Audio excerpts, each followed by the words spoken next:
Welcome to the audio recording of Toxic Blood, One Path to Recovery from Childhood Trauma and Familial Abuse. I'm Sidney Eileen. This is my story and my right to tell it. Chapter 21, Chronic Problems.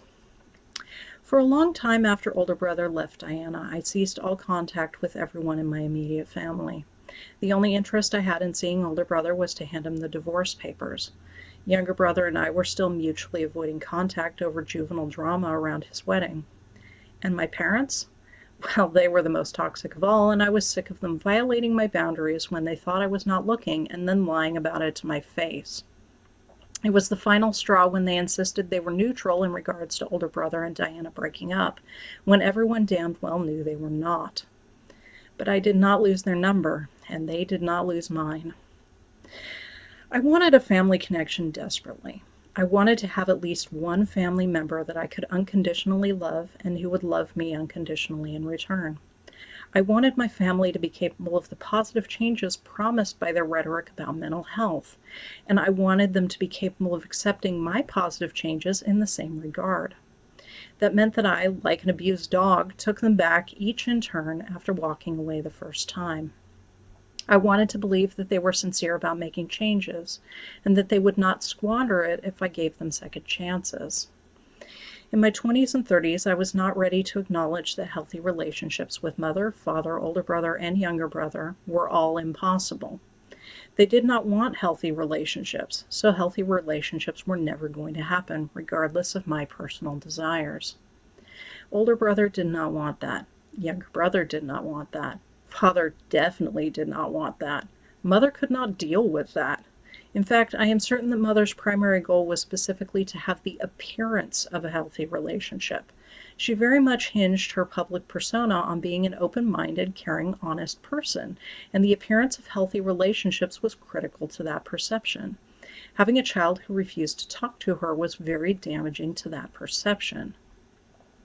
I did have a couple years of peace, but I let Mother worm her way back into my life like a parasite.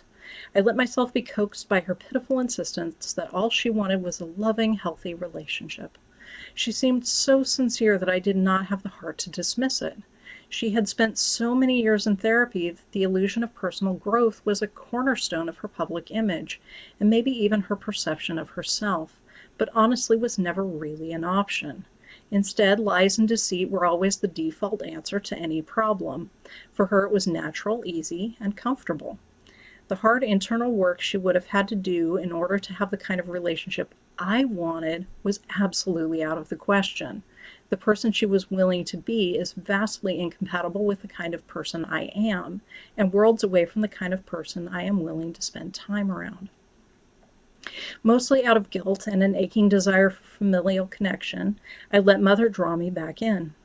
I figured it was just a matter of time before she and Father could not stop themselves from doing something I found unconscionable, and I would have an excuse to cut them off for good. I had not yet come to terms with the fact that their history of bad behavior and my expectation that it would continue was the excuse I needed to remove them from my life forever. You cannot have a healthy relationship without honesty and respect, and it had been confirmed repeatedly that those two qualities were impossible for my parents. Mother started slow and easy, calling me on the phone to talk every couple months. Since Father and I had a much more volatile relationship, he mostly avoided talking to me except to sing me happy birthday once a year. We all knew that if he talked to me frequently or for very long, he would say something asinine and the whole delicate situation would disintegrate. It is painfully difficult and stressful to maintain boundaries with people who have no real desire to respect you or your boundaries, especially when they are cultivating the illusion of healthy mutual respect. Such illusions support gaslighting and create doubt as to whether or not slights and manipulations are intentional. Mother and Father did not want to respect my boundaries, and by extension they did not respect me, but that never stopped them from wanting a relationship. Their fear that I might end the relationship motivated them to act in ways they believed I wanted them to act, but it was performative and illusory, not sincere. They did not want to respect me. They wanted to avoid the consequences of not respecting me. If boundaries are genuinely respected, people seek to understand and abide by the boundaries that are set, with full acceptance and no resentment over the existence of those boundaries. They seek to fully integrate those boundaries into their understanding of the relationship, so adhering to them is natural and automatic instead of something they must constantly bear in mind. Are they going to make mistakes? Of course they will, especially if the boundary is contrary to habit and ingrained behaviors. But they will always seek to understand, listen, accept, and learn when they mess up, and do their best to catch themselves and alter their attitudes so they can stop crossing boundaries altogether. When respect is sincere, over time mistakes become less frequent and eventually stop altogether, because respecting boundaries becomes a habit and demonstration of caring. In the case of my parents, they never asked me a single thing about my boundaries. They never tried to genuinely understand why my boundaries existed or why I felt the way I did, even when I went out of my way to try and explain it to them. They instead made assumptions based on what might have upset them in those situations and proceeded to walk on eggshells, constantly curating their behavior for fear of rebuke instead of forming new habits and attitudes. Rather than seeking to understand why conflict happened and genuinely resolve it, they practiced avoidance and placation.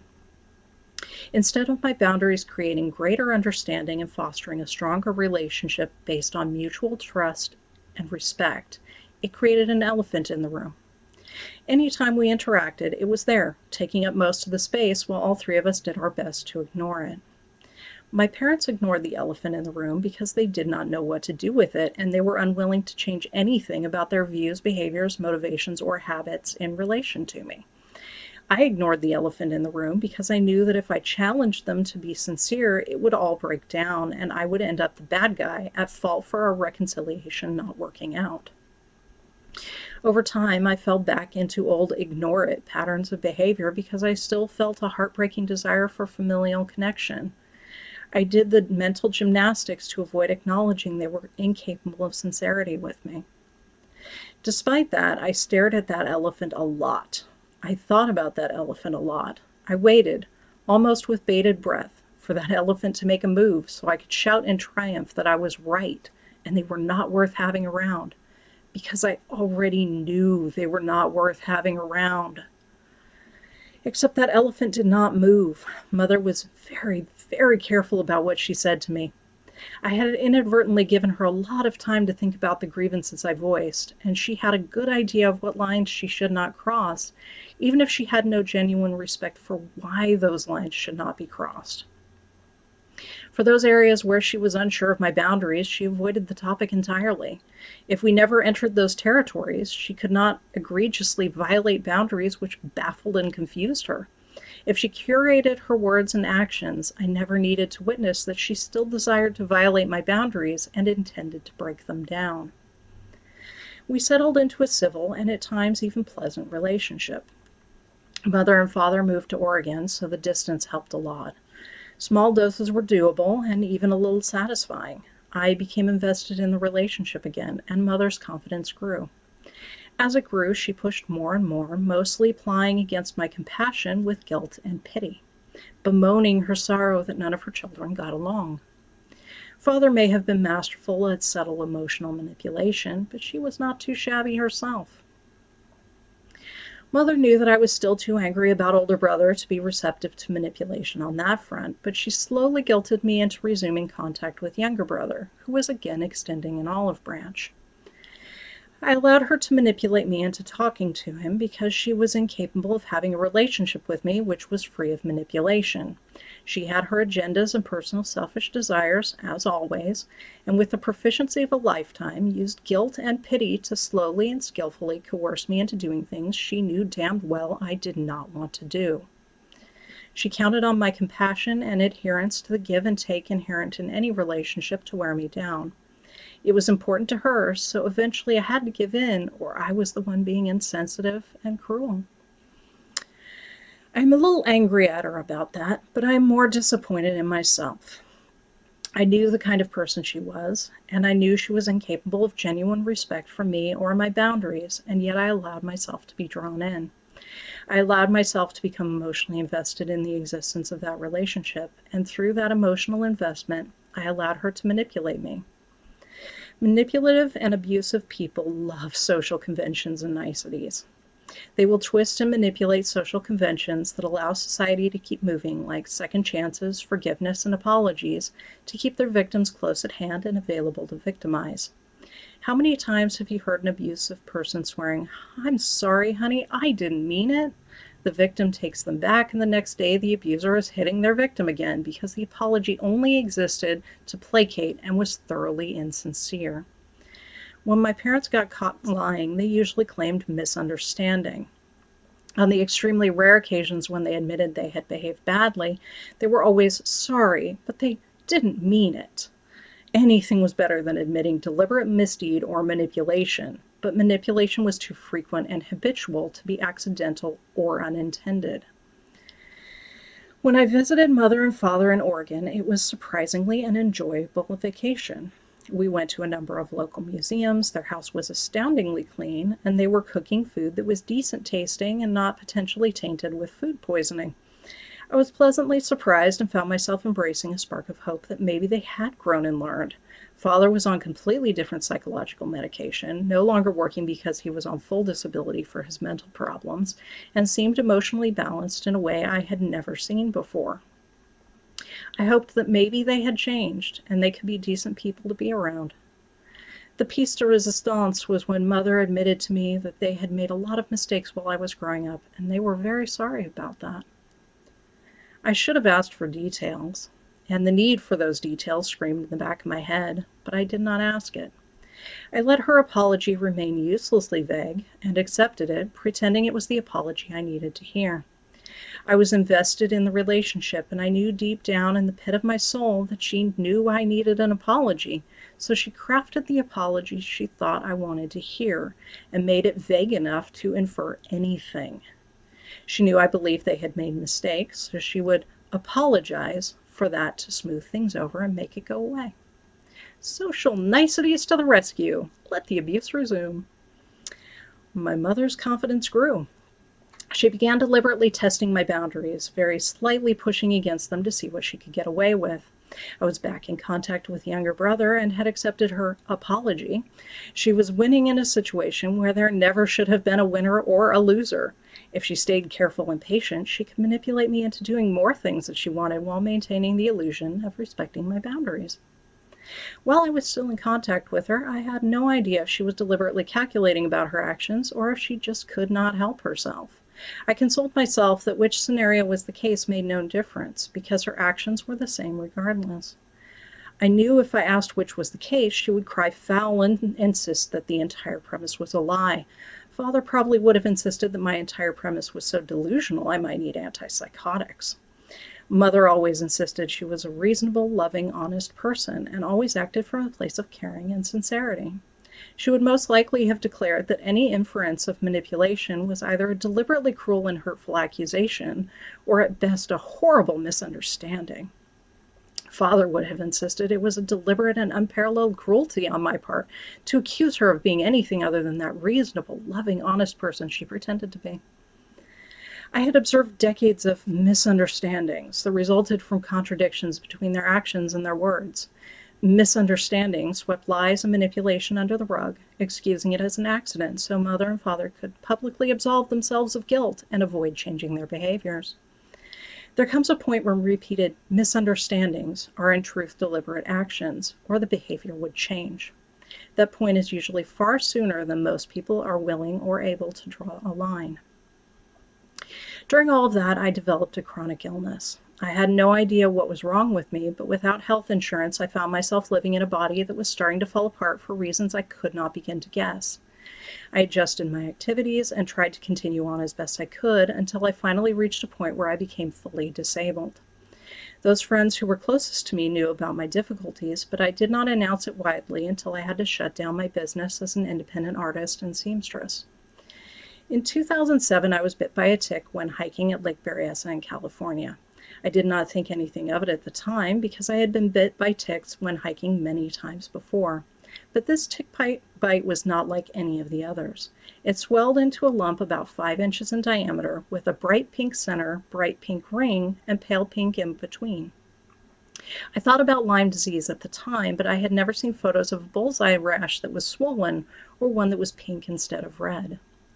It took 7 years to find a Lyme literate doctor who diagnosed me with Anaplasmosis, Mycoplasma pneumoniae, and reactivation of herpes 6.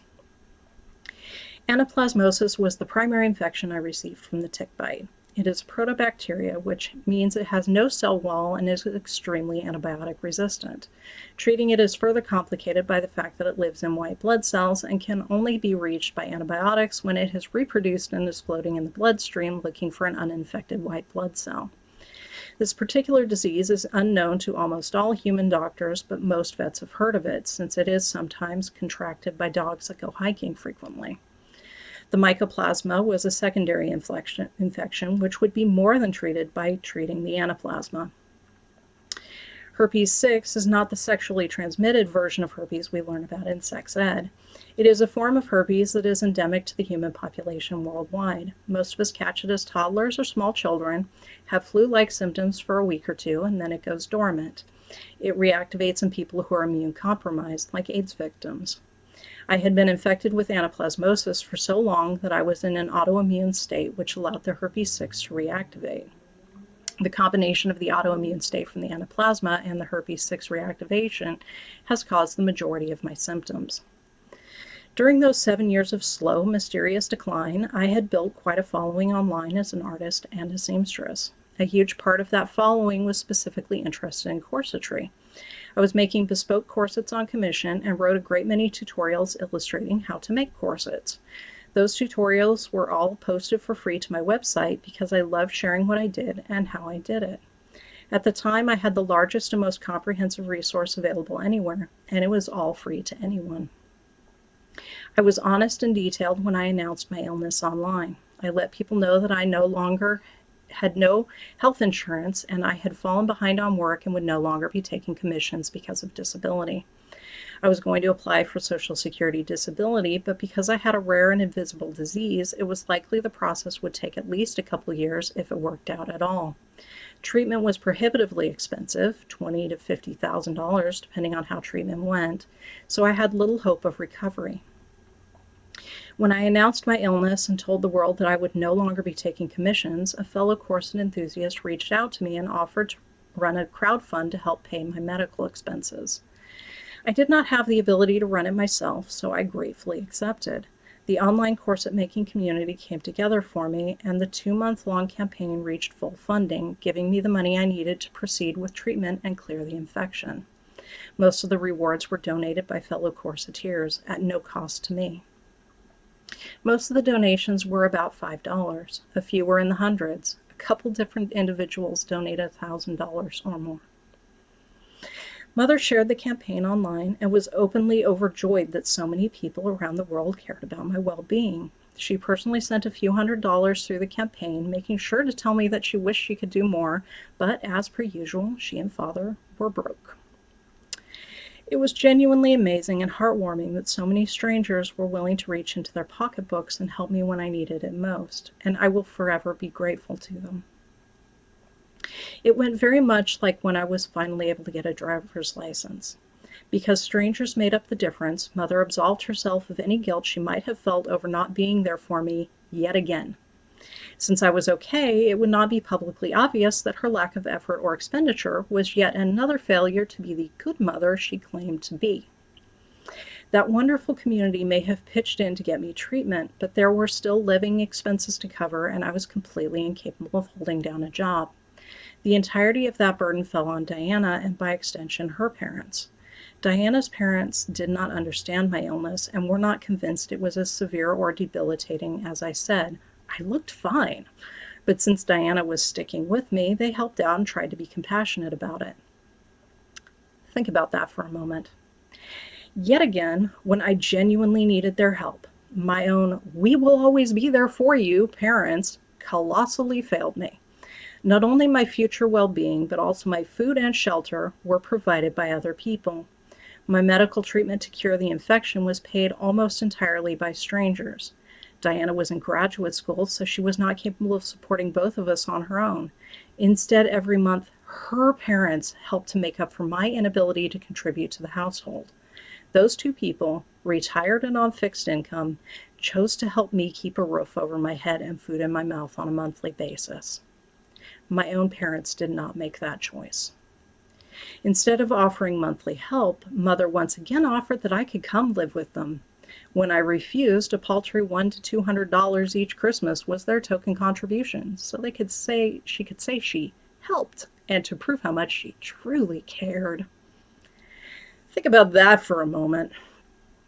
My parents and I were all aware of the fact that there was an elephant in the room, and if it was disturbed, it would shake down the building and our currently civil relationship would fall to pieces. The greatest factor in keeping the elephant quiet was distance and infrequent interactions. If we were living under the same roof, there would be no way to keep the peace. Mother and father would not be able to maintain the lies and careful curation of their words and actions. They were not that good at keeping track of what lies they told and to whom. Even if they could, I resent lies far too much to ignore such behavior if I'm surrounded by it constantly. As bad as that is, all of that is inconsequential compared to the fact that Mother wanted me to move thousands of miles away from my entire support network. She wanted me to leave behind everyone who had ever genuinely loved and supported me in ways they were not only never willing to do, but incapable of doing. I think most of all, Mother still wanted to get me away from Diana and wanted to take advantage of my illness to accomplish that goal. If she got me away from Diana, maybe things could go back to the way they were before Diana walked into my life, when they could control and manipulate and abuse me to their heart's content. If I actually was disabled, I would be trapped with them and would be forced to acquiesce to their desires and abuses. I would not have Diana standing beside me telling me I did not have to live that way. Did Mother think all that through? Was she really that calculating about it? I now believe so, but regardless of any self-awareness, it is the inescapable consequences of her offer. That would have been the result if I moved in with them. Not only that, but if I had taken her up on the offer, Mother would have been out money every month paying my living expenses. They swore they could make that work. At the same time, they could not bring themselves to send money to help with expenses where I was living, where I had a support network, where I was truly and undeniably loved and cared for.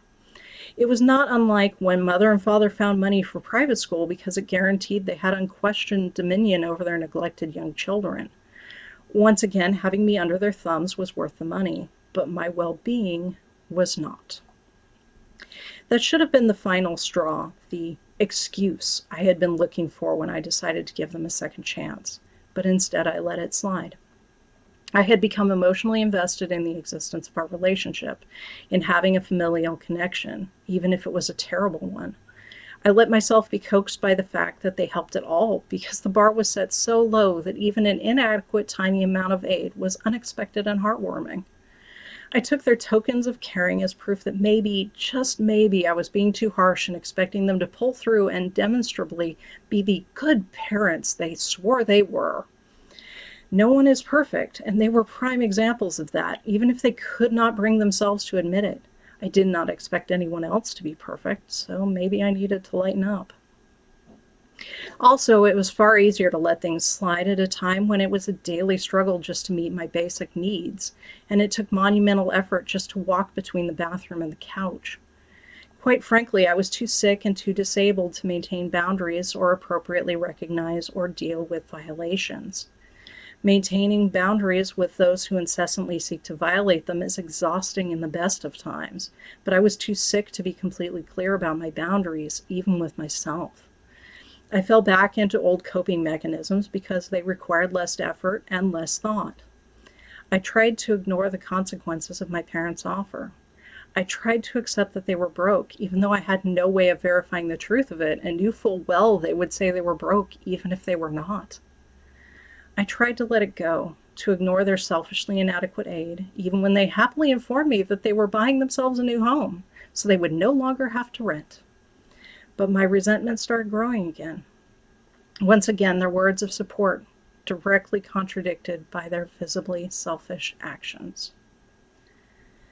With the clarity of hindsight, I can see that I never should have given them a second chance. As is the way of abusers, they wanted the relationship to happen on their terms and their terms alone. They were willing to lie, cheat, manipulate, take advantage, and be calculatingly patient. They pretended to respect my boundaries, pretended to respect who I was and the things that were important to me, but they never did. The pretenses were a means to an end, and that end was their ability to abuse me and hopefully to have me thank them for it. It was insidious and cruel, but also predictable. In the tried and true fashion of abusers everywhere, when I found myself in a terrible situation, they used it to their personal advantage, no matter the additional harm it could cause me. Mother manipulated my illness to reinforce the idea that she cared while putting in minimal effort, and used my weakness to break down as many boundaries as she could from so far away. I wish I could say this caused me to wake up to how bad it was, how toxic any contact with them was, but I cannot. Emotional abuse is insidious. It is hard to identify, especially when you are in the middle of it. It makes you question yourself and your understanding of events. No. It was another 3 years of increasingly egregious violations of my boundaries before I put a stop to it once and for all.